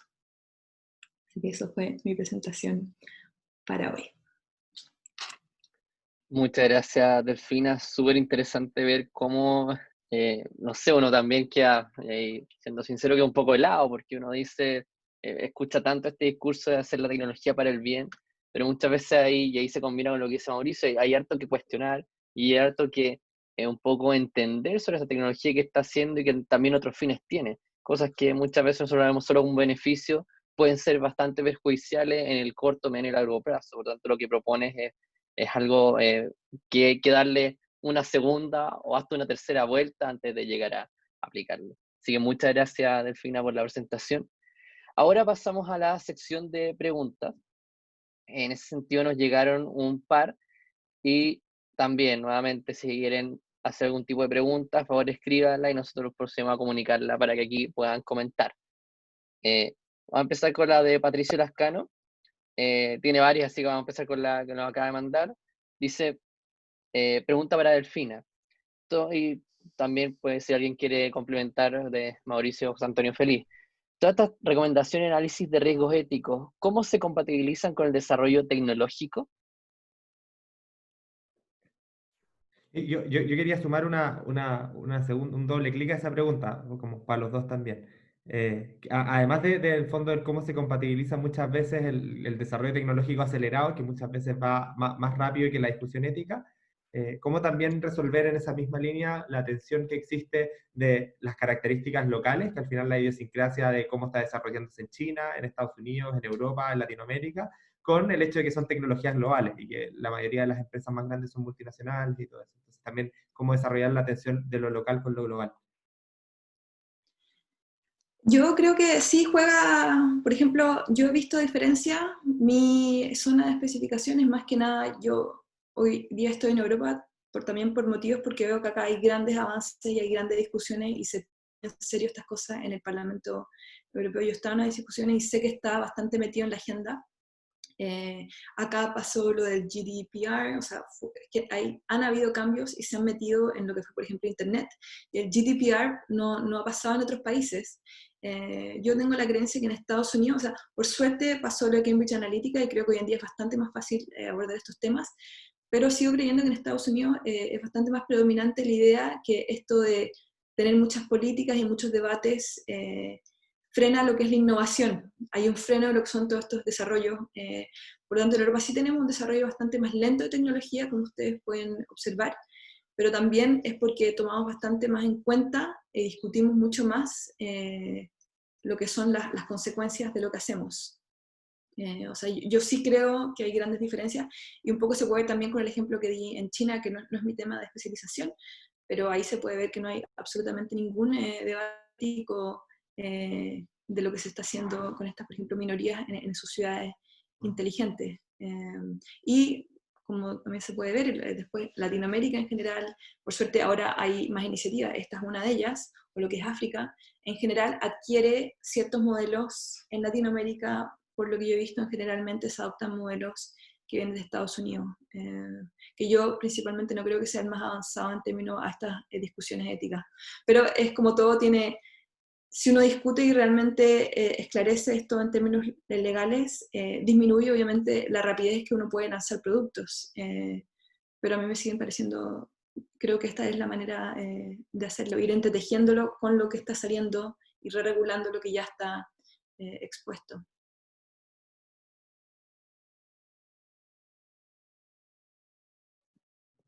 Mauricio, no sé si quieres también comentar sobre esa tensión.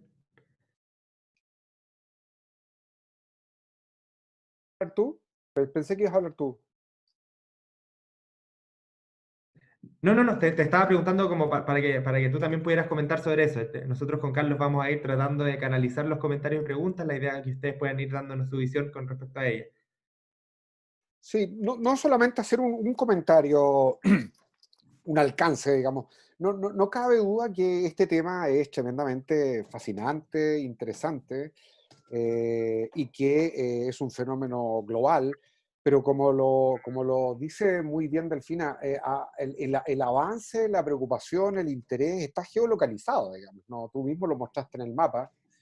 Por ejemplo, en arquitectura nosotros discutimos en el doctorado acerca de la Smart City, pero resulta que en Chile nuestro problema no es la Smart City. ¿Te das cuenta? Entonces, claro, está geolocalizado muy bien. En Chile tenemos un problema más bien de acceso a la vivienda, de la calidad de la vivienda, un promedio de 45, 50 metros cuadrados que la pandemia ha puesto en evidencia, hacinamiento, guetos verticales, llamados guetos verticales, digamos, nombre popular. Entonces, esos son nuestros problemas, no es el problema más urgente de la Smart City. Incluso nos reíamos porque en un informe internacional aparecía Temuco como Smart City. ¿Por qué Temuco en Smart City? Y lo que pasa es que simplemente en la allá hay una de las universidades que tiene un proyecto de Smart City. Y eso es lo que tiene, pero no es que Temuco sea una Smart City. Pero aparece en un ranking internacional. Entonces, esa es una primera cosa que a mí me sorprende respecto a este tema en términos de lo que es la geolocalización. Luego, tengo un segundo comentario. En Chile está hablándose ahora, Delfina, me imagino que está al tanto de un nuevo pacto social, ¿ya? Y ya había leído y estudiado esto del nuevo pacto digital, pero nunca hablamos de no sé si un nuevo pacto ético, la verdad no lo sé, pero un pacto ético, hagamos un pacto ético. A mí toda esta codificación de transparencia, etcétera, me da la impresión de un cinismo moral. Tú mencionaste al dueño de Facebook, y que Facebook está acostumbrado a cruzar la línea. Y siempre sale, oye, disculpen, bueno, lo trataremos. Y los códigos parece que están para violarlos, digamos, no. Entonces, hacer declaraciones rimbombantes de buenas intenciones o buen intencionismo ético, pero al final del día, servirnos de esta revolución digital sobre la base del dominio de datos, de la disposición de datos, que te dan paso al poder, a la dominación y la manipulación. Y en verdad, al final del día, más allá de cualquier declaración, te puedes dar cuenta que subrepticiamente siempre está presente la táctica o la estrategia china, digamos, que no hablan de ética, les importa un comino la ética y sencillamente aplican en una manera bastante pragmática, utilitarista, el costo-beneficio en orden de sus propios intereses. Entonces, a mí estas dos cosas, que no las mencioné en mi intervención, pero me parece que es hora de un pacto ético en serio a nivel local, nacional, regional, global, donde verdaderamente asumamos los desafíos que en verdad hay que asumir. Termino con este comentario. Se ha dicho, y me gusta que lo hayas dicho tú, Delfina, la basura digital, porque resulta que esta innovación tecnológica es como la nueva agenda urbana, cura hasta el SIDA, digamos. O sea, cuando uno lee la nueva agenda urbana y cura hasta el SIDA, vamos, te queda. La sostenibilidad es un día un concepto mancha, digamos, ¿no? Y hay una producción tecnológica que está siendo insostenible, ¿te das cuenta? Entonces, es aquí donde yo entro en una cierta incomodidad, una cierta molestia con respecto a estas declaraciones rimbombantes. A mí me da la impresión que parece que la gente cuando habla de sostenibilidad dirigida a un montón de campos, pero en este caso dirigida a la basura digital, parece que no se ha leído el informe Brundtland, digamos, ¿no? ¿Se lo han leído o no se lo han leído? Digamos? Porque el informe Brundtland, ya que estamos hablando de ética, por ejemplo, Delfina y yo de alguna manera hemos apuntado indirectamente sin mencionarlo, pero hemos apuntado, por ejemplo, a principio ético de daño, por ejemplo, muy tradicional en la corriente utilitarista, principio ético de responsabilidad en la línea de Hans Jonas, justamente una ética en la era tecnológica. Entonces, y en el contexto de la sostenibilidad, el principio ético es bastante claro, digamos. Nosotros tenemos demandas actuales sobre el planeta, demandas que son legítimas respecto a la satisfacción de necesidades, e instala el principio ético de las generaciones futuras. Y esa es la cuestión. Fíjate, o sea, podemos estar construyendo un mundo que a lo mejor no satisface mucho. El proyecto de Dubái es antiecológico por donde se le mire, entonces podemos estar demandando del planeta, en realidad, acciones que son insostenibles, sencillamente, porque las generaciones futuras no van a tener ninguna posibilidad de poder demandar legítimamente aquello que requieren para su propia subsistencia. Entonces, vamos, que son dudas que me van surgiendo a tenor del diálogo, digamos. Excelente. Yo quería hacer tomar otro comentario que hicieron y también aprovechar de ir sumando cosas. Una cosa, nos preguntan si puedes después aclararnos el nombre del informe que no se entendió bien, o quizás dejarlo por el chat, el informe que acabas de mencionar. Ah, el Brundtland, sí. Ese. Muy Si se conocido. puede escribir por el chat Sí. para poder verlo. Está disponible en internet y recomiendo, son 400 y tantas páginas, pero véanse por lo menos la...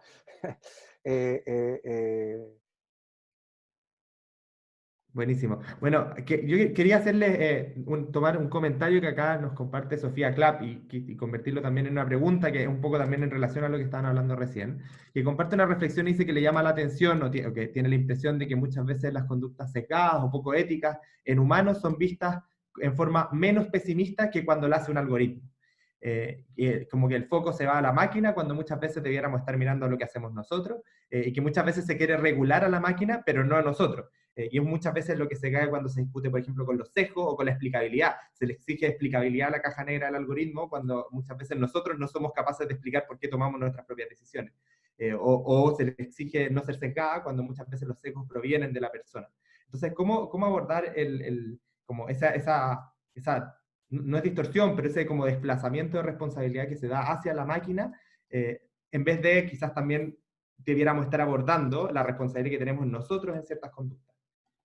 O sea, para mí, Sofía tiene toda la razón. Las personas que están diseñando esta inteligencia, la inteligencia no viene de ninguna parte, no viene de arriba, no viene del cielo, no viene de un Dios, viene por personas que crean esta tecnología y que la diseñan. Por lo tanto, hay un humano, uno puede dar ciertas libertades, con Machine Learning pueden aprender, pero hay ciertos parámetros, que incluso esos parámetros son diseñados por ciertas personas con ciertos valores. Muchas personas, muchas veces me imagino que la gente, un ingeniero en Silicon Valley, ni siquiera se plantea el tema de valores. Pero claramente aquí hay un factor del creador, que es un humano, que viene con sesgos, y por eso es importante discutir qué pasa en el proceso y cómo esto es regulado, y la palabra en inglés es cómo esto es cómo la persona que diseñan es responsable, accountable, por todas las cosas que esta máquina, algoritmo, pueda llegar a producir. Por lo tanto, yo creo que sí, efectivamente la discusión aquí tiene que ser rebotada a la persona que está creando esto, pero tampoco es tan fácil. Muchas veces, muchísimos programadores que dependen de un dueño de una compañía con ciertos gobiernos que permiten esta tecnología ser implementada. Por lo tanto, está lejos de ser fácil el análisis, pero creo que sí vale la pena mucho empezar a pensar cómo podemos empezar a abordar esta responsabilidad humana. ¿Mauricio? No, toda la razón. Igual, estoy totalmente de acuerdo y también con lo que ha dicho Delfina, digámoslo. Yo siempre parafraseando a un geógrafo, un geógrafo neomarxista, David Harvey, que escribió este librito, bueno, muchos libros, pero Las ciudades rebeldes. Antes escribió The Social Justice and the City en el 73, y él es el primero que hace una relación entre la ética o la filosofía moral y social con la geografía urbana. Pero habla de este entrecruzamiento, de esta interdisciplinaridad, pero le duró una página, porque la tercera página listo, adiós la justicia espacial, digamos, y luego de ahí cada... yo creo que, y lo importante de este campo, y quiero añadir un condimento a lo que ha dicho Delfina, en Chile la ética ha sido sistemáticamente relegada del espacio de la discusión pública. Voy a hablar de Chile porque pienso que la gran mayoría de la gente que nos escucha es de Chile. Y quiero que entendamos una cosa, que la ética es un concepto vacío en Chile. Todo depende de quién lo diga y quién lo llene, digamos. No. La ética nunca ha sido una cuestión pública, de interés público, porque se ha instalado simplemente como un discurso, digamos. O sea, por ejemplo, dice ética, por ejemplo, en Chile, sueldo ético, ingreso familiar ético, turno ético. Fíjate, toda la ética es adjetivo, Pero cuando tú preguntas, pero ya, ¿qué me quiere decir usted cuando dice ética? ¿Qué significa un sueldo ético? ¿Qué significa?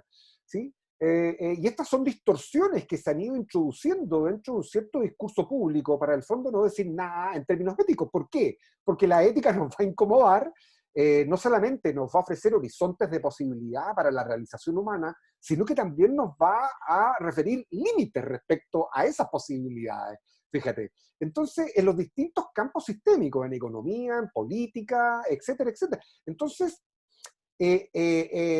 una revolución ética, hablamos de las revoluciones, la primera revolución industrial, etc. A mí me gustaría que habláramos de una revolución ética. ¿Ya? Este autor neomarxista dice, siguiendo a otro autor, a Henri Lefebvre, dice que la revolución será urbana o no será. Y yo añado en un capítulo del libro, la revolución urbana será ética o no será.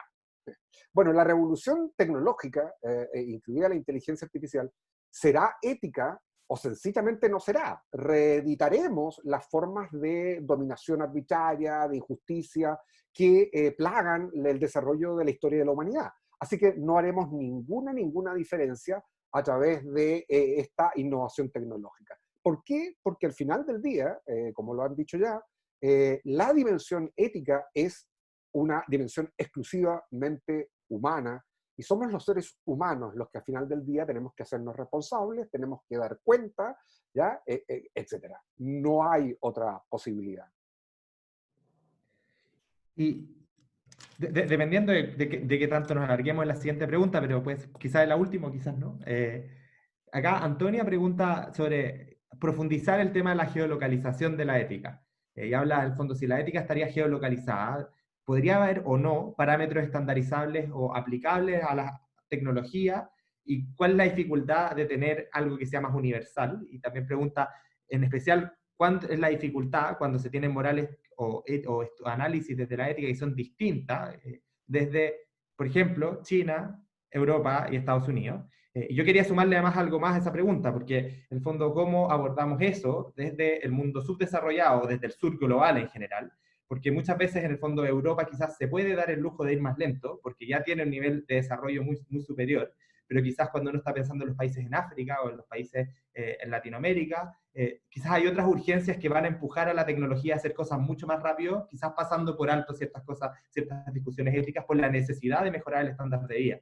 Entonces, ¿cómo hacemos conversar esas cosas? Primero, el hecho de que existan claramente dos visiones que son sumamente contrastantes entre China y Europa, porque Estados Unidos está como al medio por ahora, está como en un medio incómodo, regulando algunas cosas, otras no, dependiendo del Estado. Pero en ese sentido también, cómo discutimos esto desde el mundo, desde el sur en general, considerando nuestro nivel de desarrollo y las urgencias que tenemos en estos países que son muy distintas a las urgencias del norte.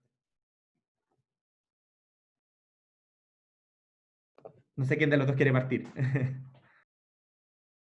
Delfina, pues yo hablé recién. ¿Quieres que comiences tú? Como quieras tú, ¿Sí? a mí no... Pero yo creo que en relación a esta pregunta se puede hacer la misma pregunta, por ejemplo, con el coronavirus y las medidas que se tomaron. Uno pudo ver que al final cada país tomaron medidas muy distintas. Estados Unidos fue muy liberal con lo que pasó, otros países reaccionaron tarde, otros países fueron muy estrictos, por ejemplo, como Taiwán. Y cuando se habla de la Organización Mundial de la Salud, uno pensaría, bueno, todos estamos de acuerdo, está esta entidad, de repente hay países que se salen y cada país hizo un poco lo que se le dio la gana, sin ninguna estandarización absoluta de lo que pasó. Por eso yo creo que sí es muy importante como Antonia dice, no se puede estandarizar las visiones, por lo tanto esto requiere una discusión global y yo creo que eso se generaría con un board de discusión que que regulara un poco, si se le da la importancia, lo que es el futuro tecnológico global. Y yo lo que sí estoy un poco de desacuerdo es que el sur tiene que siempre agarrar las cosas más rápido para el desarrollo. Yo no estoy tan segura que adquirir tan rápido signifique un desarrollo de calidad. Generalmente, no sé, yo veo incluso, soy muy crítica con algunas cosas que han pasado en Chile. con esta globalización se quiso avanzar muy rápido, pero se perdieron también cosas muy importantes, se perdieron cosas culturales que eran fundamentales, y se llevó a un neoliberalismo extremo basado en la conducta del mall y de la autopista, que sí se puede ver como un progreso que fue capturado por otros modelos que se construyeron muy rápido. El otro día estaba pensando en el mall de Castro, por ejemplo. Eso se puede ver como un progreso y algo que se agarró rapidísimo, pero que si uno realmente lo piensa, no ha sido un desarrollo sustentable. Por lo tanto, yo sí creo que es importante tomarse a veces más tiempo y pensar culturalmente cuáles son las implicaciones que esto va a tener como desarrollo, y esta palabra del progreso se puede también debatir. No sé qué piensas tú, Mauricio. Ya, estaba escuchando, porque qué bueno el ejemplo del mall de Castro. ¿Sabes por qué es interesante ese caso? Es interesante porque en Chile se instalan conceptos que son manchas, ¿eh? Y es el concepto de participación democrática, y no se preocupan de, primero, quiénes son los intervinientes de la participación, y segundo, cuál es el resultado de la participación democrática. El mall de Castro hubo consulta democrática, por si acaso. O sea, uno podría decir que es un monstruo arquitectónico, un monstruo patrimonial, etcétera, en el contexto patrimonial, ¿ya? Pero fue decidido por los ciudadanos. Entonces, hubo participación democrática.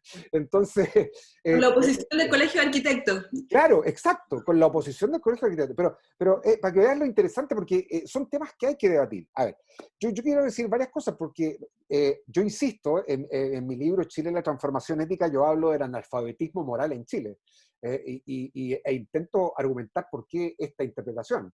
Pero fíjate tú que hay dos cosas primero. Primero, que cada uno de nosotros se socializa moralmente dentro de contextos sociohistóricos y geográficos, digamos, ¿no? Delfín ahora está en París, ¿no? ¿Ya? Que un niño que crezca en París se socializará moralmente dentro de ese contexto sociohistórico y geográfico, teniendo en cuenta incluso la Revolución Francesa, cosa que nosotros no tenemos, digamos. Y alguien en Chile se socializará moralmente dentro del contexto sociohistórico geográfico chileno, nomás. Pues, entonces, fíjate tú que vamos adquiriendo conceptualizaciones éticas, categorías éticas, dimensiones de normas, valores, etcétera, dentro y constreñidos contextualmente. No podemos renunciar a eso, ¿no? Fíjate tú. Ahora, esto es distinto en un contexto global, y aquí viene una gran discusión que no voy a entrar en ella, porque aquí intervienen autores de la más variopinta tradiciones filosófico-morales, ¿ya? Pero hoy día sí debemos reconocer, más allá de un mundo en que se aún continúa contraponiendo exigencias éticas con diversidad cultural, que es todo un temazo, hoy día sí como humanidad hemos conquistado una cierta solidez ética, que al menos sirve de referente global, aunque la estén pisoteando a cada segundo, a cada minuto y en todo tiempo. Fíjate tú, una gran conquista ética de la humanidad, primero, es el concepto de dignidad humana. O sea, el concepto de dignidad humana, hoy día nadie se atrevería siquiera, por lo menos en el discurso, a poner en cuestión el reconocimiento de que toda persona es un fin en sí misma y que no debe ser instrumentalizada para otros fines que no sean ya ella misma. Entonces, luego tenemos yo le digo a mis estudiantes, oye, la gran conquista ética de la humanidad. Estamos hablando de la Declaración Universal de Derechos Humanos de 1948, donde no sé si recordarán que la comisión fue dirigida por una mujer, digamos, Eleanor Roosevelt, la esposa del presidente Roosevelt. ¿Quién lidera esa gran declaración? Hay un libro extraordinario de Anne-Marie Glendon, profesora de Derecho en Harvard, acerca de un mundo nuevo, donde redacta la historia de cómo se llevó a cabo la declaración, cómo se conquistó la declaración. Pero oye, la Declaración de Derechos Humanos de 1948 no es un código de ética empresarial. Fueron 25 siglos de historia, de sufrimiento, atropello, pisoteo, dominación arbitraria, injusta, sangre, etcétera. O sea, hay una historia de la humanidad para llegar a esa declaración. No es un código de ética empresarial que contrata a una empresa para que le haga el código, ¿me entiendes? No. Y después se burlan de los ciudadanos, como son los casos de colusión, etcétera, en Chile, que tienen códigos de ética por si acaso. No, la Declaración de Derechos Humanos es la gran conquista de ética. Ojalá tuviésemos una revolución ética, ¿ya? Encarnando en nuestras maneras de pensar, de vivir, de elegir, etcétera, la dignidad humana y los derechos humanos. Fíjate que ya haríamos una tremenda revolución una tremenda revolución. Delfina, una de las grandes reivindicaciones éticas, que el tema de mi próximo libro es el de la Plaza Baquedano, hasta que la dignidad se haga costumbre. Oye, ¿qué mundo distinto? No el mundo perfecto, porque no existe, pero qué distinto sería el mundo si la dignidad, el respeto a la dignidad, el reconocimiento a la dignidad, ojalá fuera costumbre, ojalá. ¿Ah? Por ahí. Ahora, una última nota quiero decir, porque insisto, en Chile es un país éticamente analfabeto. El tema de la ética del desarrollo es un tema que viene de la década del 60, por si acaso. O sea, ya es viejo, ya. Po. O sea, es una discusión. Denis Goulet, el primer librito de ética del desarrollo es de Denis Goulet, que estaba concentrado y estaba viviendo en Brasil. La ética del desarrollo. Hoy día tenemos al Premio Nobel de Economía, Amartya Sen, tenemos a la gran filósofa Martha Nussbaum, fíjate, con todo el enfoque de las capacidades y el desarrollo humano, que da origen, por lo demás, al informe del desarrollo humano de 1990 del Programa de las Naciones Unidas. Es decir, el último en Chile es del 2017 y se titula Desiguales, por si acaso. O sea, ya está disponible en PDF igual. Oye, hemos discutido en Chile acerca de la ética del tipo de desarrollo de nuestro país. ¿Sí? Porque ahora que estamos discutiendo de inteligencia artificial y tecnología, ¿te das cuenta? Entonces, yo ahí, para responder brevemente a la pregunta, yo creo que un postulado interesante en este tema es precisamente Martha Nussbaum. ¿Ya? En el librito Crear Capacidades, en el libro acerca del desarrollo, las mujeres y el desarrollo humano, etc. Creo que ella sí plantea, teniendo en cuenta la experiencia de Estados Unidos y la India, ella sí plantea de una manera interesante esto, que son exigencias éticas. A mí no me gusta decir universalizables, me gusta decir globales, ¿ya? ¿Por qué? Porque hay ciertas capacidades que son requeridas por cualquier ser humano para llevar una vida plena. Si no, no. ¿Sí? Por ejemplo, más de 800 millones de personas en el mundo, según el informe de la FAO, padecen hambre en el mundo. Bueno, yo no creo que el hambre de una persona en la India sea diferente al hambre a una persona en la China o una persona con hambre en Chile. No sé cuál es la diferencia, incluso cultural. ¿Sí? Sí, sé que tienen distintas tradiciones culinarias, digamos, pero el hambre como necesidad básica humana es la misma. No hay ninguna diferencia. Bueno, no me extiendo con esto, pero porque creo que nos falta mucho en Chile discutir sobre esto públicamente, y en ese sentido sí, Delfina, como lo ha dicho Delfina ya antes, sí, Europa nos lleva una mayor ventaja en términos de reflexión, y Estados Unidos creo que también. Ahora, sin embargo, quiero decir que en temas de desarrollo, hoy día ya el tema ya no es norte-sur, por si acaso. Sigue manteniéndose el tema norte-sur, pero hoy día hay subdesarrollo y mal desarrollo en Estados Unidos, y hay subdesarrollo y mal desarrollo también en Europa. Bueno, en París hay un mal desarrollo también. Entonces, hoy día la cosa se ha complejizado mucho más, precisamente por lo que te dices tú, Delfina, un sistema económico, ¿ya? Que buscando la maximización económica, ¿ya? Respetando solo las reglas del juego limpio, pero nada más, nos ha conducido a un capitalismo salvaje, digamos, que ya no respeta ni la dignidad ni los derechos fundamentales. Y también esa es una cuestión ética de la que tenemos que hacernos cargo, ciertamente. Entonces, muchas gracias por los comentarios.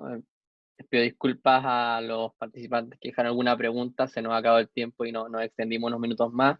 Y también por Delfina, bueno, agradecer a los dos expositores, Mauricio y Delfina ahí, que hizo un esfuerzo en la 1:30 de la mañana ya en París, ¿no es cierto? Entonces, gracias por conectarte. Mauricio, también muchas gracias por la discusión, que estuvo súper interesante. Ahí nos deja un aplauso, Mauricio. Puso un aplauso a Delfina, que hizo el esfuerzo. No, de verdad, sí, muy interesante el tema y muchas gracias también por la discusión, fue súper profunda y yo creo que nos deja harto que pensar y nos ayuda a construir la política. Entonces, para finalizar, muchas gracias. Nos estamos viendo el próximo martes a la misma hora, en el mismo lugar, con otro tema ya más asociado a privacidad. Y bueno, nada más que decirle, esto queda grabado, después va a estar subido en nuestra plataforma de YouTube y también en nuestra página web del Ministerio de Ciencia. Muchas gracias y que estén muy bien, que tengan buenas noches. Muchas gracias. Me sumo al agradecimiento acá también. Y que estén muy bien, que tengan una buena semana. Gracias a ustedes. Que estén bien, Delfina. Sí, ahí después seguimos hablando. Sí, seguimos hablando y que duermas bien. Gracias. Gracias. Adiós.